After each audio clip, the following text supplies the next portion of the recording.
And then just rocking side to side. This is nice for my low back. Feels good, even into the hips.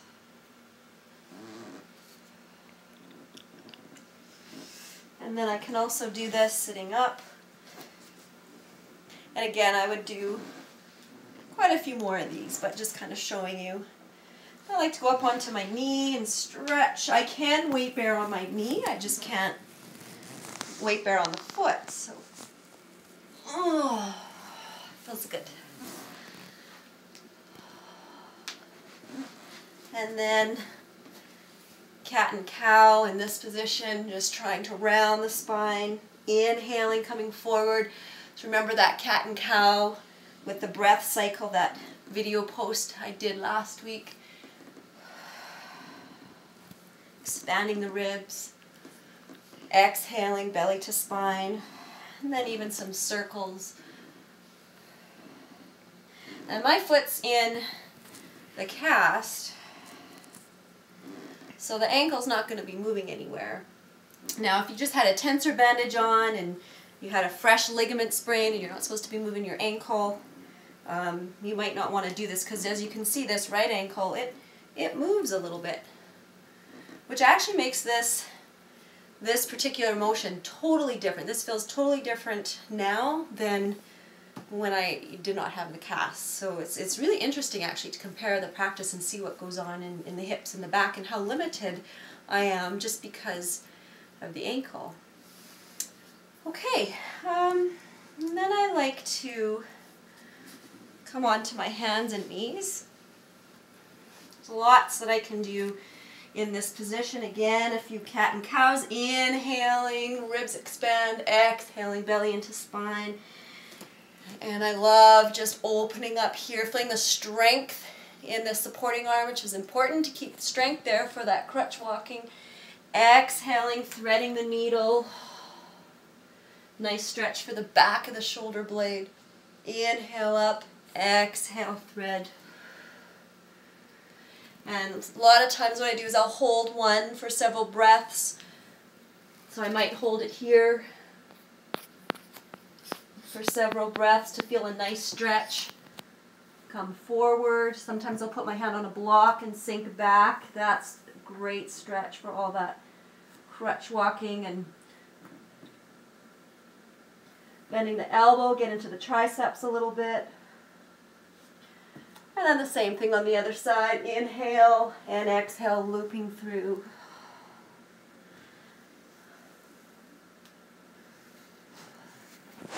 So same thing there. Sinking back.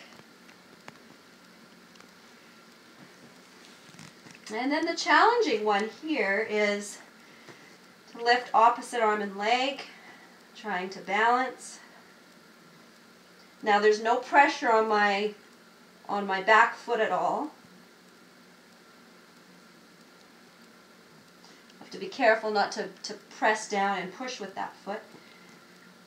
This side's a little trickier to lift that weak leg. But I can do it, and it feels good. I can even go out to the side. I've done that. That takes a lot of core. Whew.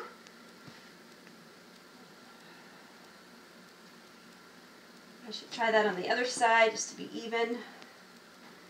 Feeling the strength that this takes on my upper body.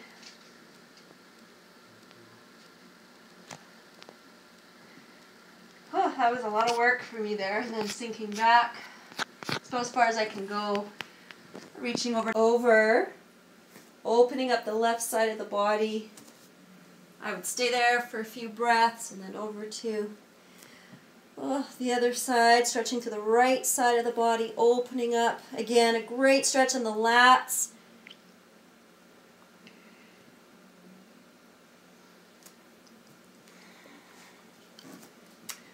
Okay. And I feel like doing a downward dog, so I'm going to do one with one foot, obviously.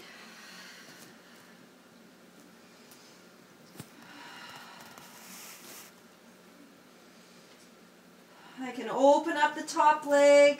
That feels good on that left hip. Circling my knee around maybe. opening up. That range of motion in the hip feels pretty good.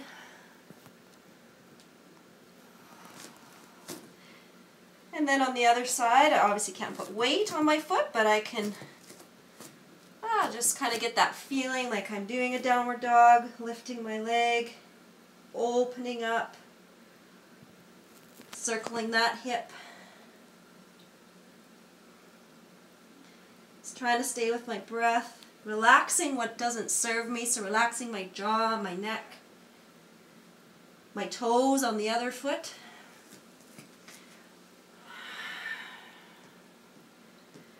I'm going to do a little bit of coring, bring my knee to my opposite elbow, pressing back out.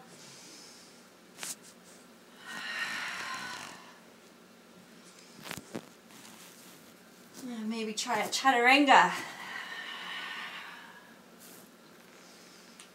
That wasn't so bad.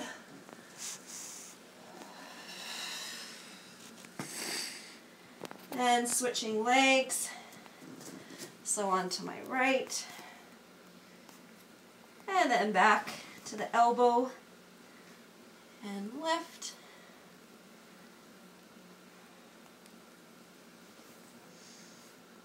I'll try chaturanga this way, see what happens.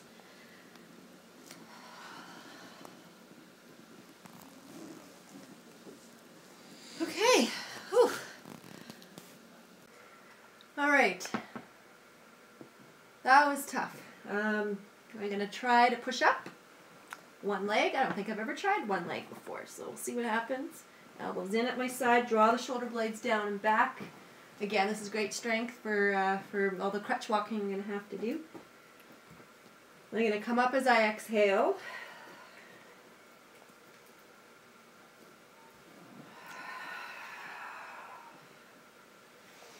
So that feels empowering. That's more than anything, just being able to physically practice and do something.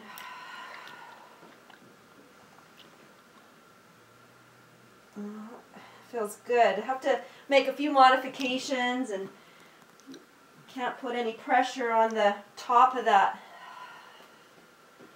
left foot here, so that's feels a bit different. Okay.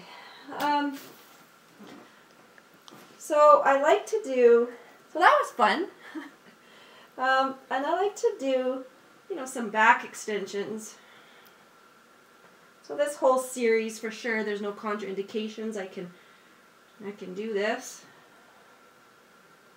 Walking my fingers to my toes, drawing my shoulder blades sort of down away from the ears, nice long back of the neck.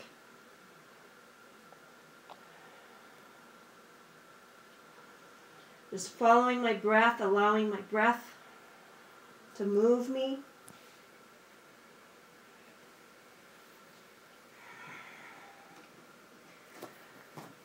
Okay, and I think I feel pretty warm to try camel. So I'm just going to come back, fingertips on this one heel, see where this one reaches.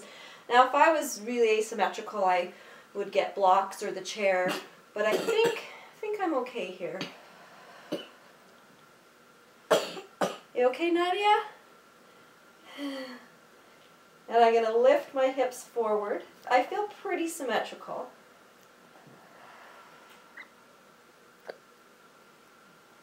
And again, very empowering. We can talk about chakras and opening up the heart center and into the solar plexus. This is really our center of confidence and, ego, and, especially when you've had a physical injury, tapping into these centers can be, very empowering, because we tend to be, everything's forward, right? We're hurting, so we have this posture of forward flexion. We're not moving, we're not doing the things that we normally do. I'm not doing my yoga practice like I normally would do. So that's what I love about yoga, using yoga as therapy. We can even tap into, different chakras and really opening them up, and I just feel so much more alive and stimulated. That's great. Okay, so next I'm going to get the chair.